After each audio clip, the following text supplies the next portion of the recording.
এটা স্বতঃস্ফূৰ্ত প্ৰতিবাদ হৈছে। জুবিন গাৰ্গক ভাল পোৱা মানুহখিনিয়ে স্বতঃস্ফূৰ্ত প্ৰতিবাদ কৰিছে। পুলিচ অফিচাৰজনে প্ৰথম লাঠিচাৰ্জ কৰিছে। সেই পুলিচ অফিচাৰজনৰ বিৰুদ্ধে এতিয়ালৈকে কোনো ধৰণৰ ব্যৱস্থা হোৱা নাই।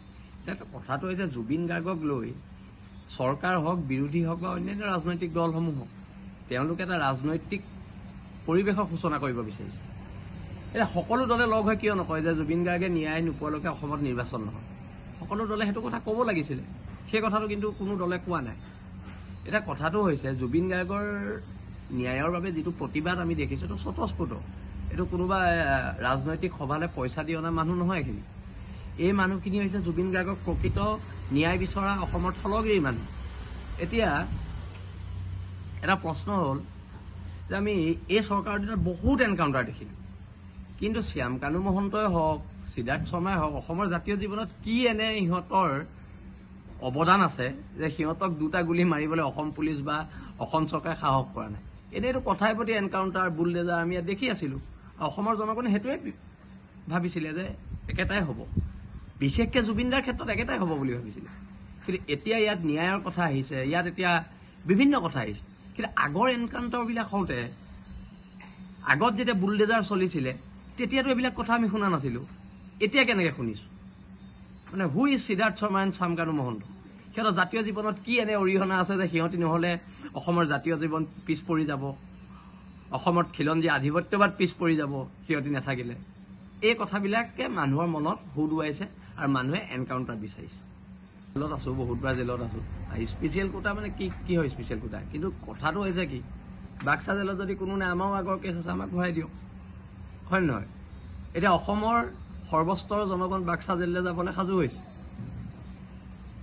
এতিয়া কথাটো হৈছে কি, জনতাৰ আদালতত দোষী মানুহ দুজনক জনতাৰ অসমৰ থলগিৰি জনতাই কৈছে যে এই দুটা মানুহক মৃত্যুদণ্ড দিব লাগে, আৰু তাৰপিছত আৰু ইমান এখন কি আৰু এইবিলাক আমি বুজি পোৱা নাই। মানে আমি বুজি পোৱা নাই। এইখন চৰকাৰে 4 বছৰত ইমান এনকাউণ্টাৰ কৰি ইমান গুলি খৰচ কৰিলে, আৰু 4টা গুলি খৰচ কৰাত আপত্তি কি? মই এই কথাটো বুজি পোৱা নাই। অসমৰ থলগিৰি মানুহে বুজি পোৱা নাই ইহঁতৰ প্ৰতি ইমান দৰদ নৰম কিয়? এতিয়া আইনৰ কথা কৈছে, কিবা কৈছে।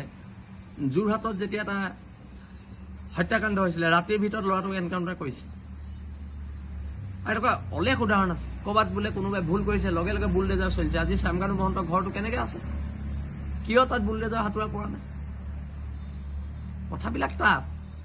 অসমৰ থলগিৰি মানুহৰ আৱেগ চৰকাৰে বুজক। ৰাজনীতি, মই আকৌ কৈছোঁ, সমাজতকৈ ডাঙৰ ৰাজনীতি হ'ব নোৱাৰে। ৰাজনীতিৰ যিটো প্ৰেক্ষাপট সামাজিক এটা সত্তাই তৈয়াৰ কৰে, আৰু সেই সত্তাটোক ভেঙুচালি কৰি কেৱল পুলিচৰ লাঠিৰ ভয়, পুলিচৰ বন্দুকৰ ভয়, বিশেষকৈ আমাৰ অসমৰ থলগিৰি মানুহে এইবিলাকলৈ ভয় নকৰে। এই কথাটো চৰকাৰ বাহাদুৰে জনা উচিত। কথাই প্ৰতি আৰু তোমালোকে ধমকি লগাবা, লাঠিচাৰ্জ কৰিবা, গুলি মাৰিবা। এতিয়া গুলিকেইটা মাৰিব লাগিছিলে কাক? মাৰি আছে কাক মাৰিব লাগিছিলে গুলিকেইটা? প্ৰশ্নবিলাক তাক লৈ, যাক মাৰিব লাগিছিলে তাক গুলিকেইটা মাৰিব লাগে। যিহেতু অসমৰ থলগিৰি মানুহে এইটো বিচাৰিছে, থলগিৰি মানুহৰ আদালতত এই কালপ্ৰিট দুটাক মৃত্যুদণ্ড দিছে, আৰু চৰকাৰে নৈতিকতা দেখুৱাওক। খালি কথা, আজি ইণ্টাৰনেটৰ যুগত, AI যুগত চিল কৰা ঘৰ এটাত মানুহ সোমাই থাকিব পাৰে নেকি? আমাক সেই কা আন্দোলনৰ সময়তে মোবাইল দুটা চিজ কৰিছিলে, আজিলৈকে নেপালোঁ। আৰু চিল কৰা ঘৰটোত মানুহ সোমাই আছে। এইবোৰ ভেঙুচালি অসমৰ মানুহে জানে। সেইকাৰণে চৰকাৰ বাহাদুৰক কৈছোঁ, এই AI যুগত, ইণ্টাৰনেটৰ যুগত আপোনালোকে মানুহক বুৰ্বক বনাব নোৱাৰে নহয়। বুৰ্বক বনাব নোৱাৰে নহয়। মানুহৰ ক্ষোভখিনি বুজক, আৰু ক্ষোভ নুবুজিলে, আৰু মই প্ৰত্যেক ৰাজনৈতিক দলক কৈছোঁ, জুবিন দায়ে কৈ গৈছে পলিটিক্স নকৰিবা। মানুহ ৰাজনীতিৰ ঊৰ্ধত গৈ জুবিন দাৰ ন্যায়ৰ সপক্ষে সকলোৱে মাত্ৰ ওলাই আহক। মানুহ জেল হ'ব, গুলি মাৰিব, সেইটো পিছৰ কথা, কিন্তু ওলাই অহাটো ওলাই আহিব লাগিব। আৰু ৰাজপথৰ এখন আন্দোলন আমি কৰিম। সৰ্বস্তৰৰ থলগিৰি মানুহক লৈ এখন আন্দোলন আমি কৰিম, আৰু চৰকাৰ বাহাদুৰ তাৰ কাৰণে সাজু থাকক। আৰু অসম পুলিচক বাৰে বাৰে কৈছোঁ, আপোনালোকে বীৰত্ব এই সাধাৰণ মানুহবোৰৰ ওপৰত নেদেখুৱাব। শ্যামকানু মহন্তক 2 চৰ মাৰি বীৰত্ব দেখুৱাওক। সিদ্ধাৰ্থ শৰ্মাক অন কেমেৰাত 2 চৰ মাৰি বীৰত্ব দেখুৱাওক।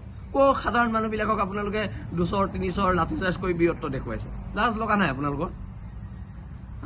অলপ লজ্জাবোধ ৰাখক। সাধাৰণ থলগিৰি মানুহখিনিক মাৰি, আৰু সিদ্ধাৰ্থ শৰ্মা বোলাই অনা অসমীয়াটোক এতিয়ালৈকে অসম পুলিচৰ ডাঙৰ ডাঙৰ অফিচাৰে 2 চৰ মাৰিব নোৱাৰিলে, তাতকৈ আৰু লজ্জাৰ কথা কিবা থাকিব পাৰে নি? তাতকৈ আৰু লজ্জাৰ কথা কিবা থাকিব পাৰে নি? মই অসমৰ থলগিৰি ৰাইজলৈ এইটো প্ৰশ্ন